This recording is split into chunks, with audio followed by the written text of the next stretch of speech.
Hey guys. Alright, so it's another day or another week of toy pickups. I didn't get a lot in. I actually only got one thing in this particular week. This week I actually got in Colossus.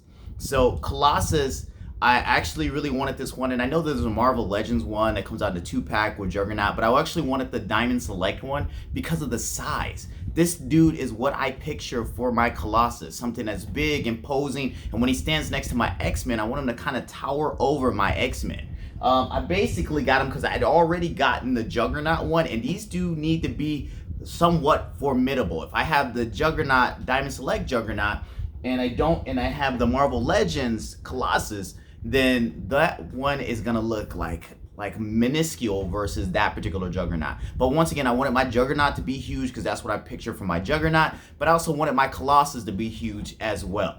So I definitely got him for my pickup this week. I got some couple other things that are coming next week. Hopefully they get here in time when they come in.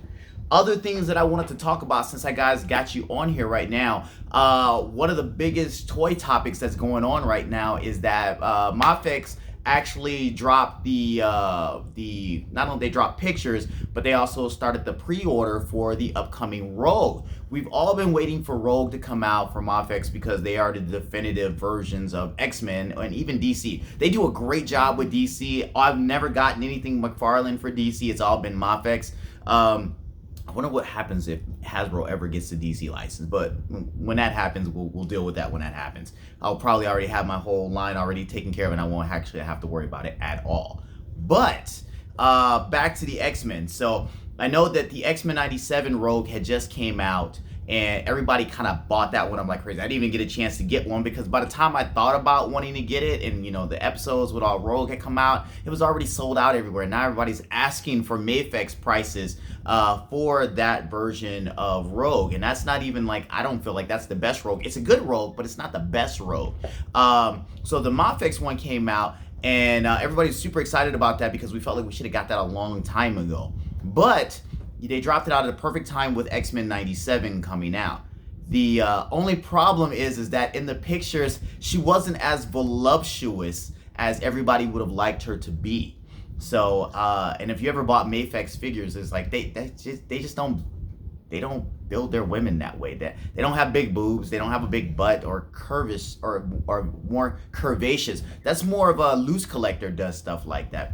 Which, in a sense, I kind of wish they did at least the Rogue, so that way that one would look better as far as how we all picture Rogue to be. Now, one of the better ones, if you had the old retro Storm, this one is basically what everybody was looking for, but with more articulation and more and a better head sculpt, because the head sculpt on this thing sucks, but her body is perfect. Like, she has all the curves that you picture from Rogue. The only thing about it, she's got single jointed elbows, so you can't really get her to bend her arms a lot, and she can't really ab crunch. I mean, there's a lot of things that are really lacking in this particular figure that we're going to get from Mafex, and we're going to get a better head sculpt with Mafex, but we're going to get the shapeliness for this. So I'm wondering myself, will I spend $100 on a Mafex figure just for the head sculpt to put on this body? I actually kind of did that with my Storm for a minute, but then I was like, I'd spend too much money. I got to display the correct head. But I might think about doing it. But either way, we're all kind of complaining about it, knowing we're going to buy the figure, even though it doesn't have the curves that we want. And then maybe Marvel will get around to releasing another curvaceous retro Rogue with a better head sculpt, because that's all we really need. But when we talk about what we're gonna buy, is that this thing, by the way, they're gouging us. I just ordered a Bane, and the Bane is like $65 before shipping. It's gonna be like another $30 for shipping, so it's gonna be in like $95. The Rogue is $75 without shipping, ordering on AmiAmi. It's like 11,000 and some change yen. Dude, that's $105 for a character that won't be as big as Bane, who doesn't have much but 3 head sculpts with the same hair swoop. Dude, they're gouging us because we know we really want a Rogue from them.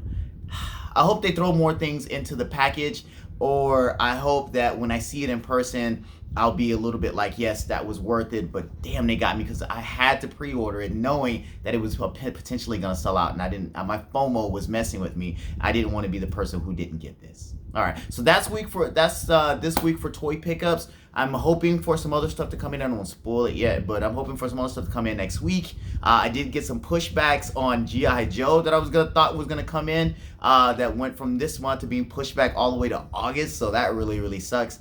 Hopefully G.I. Joe June or Yojo June will go off really well, and we'll have more to talk about next week if my other things that I've ordered haven't come in yet. So we'll just talk about Yojo June. That might just be a good topic. We'll talk about the beginning of Yojo June. All right, so I'll take you guys next week.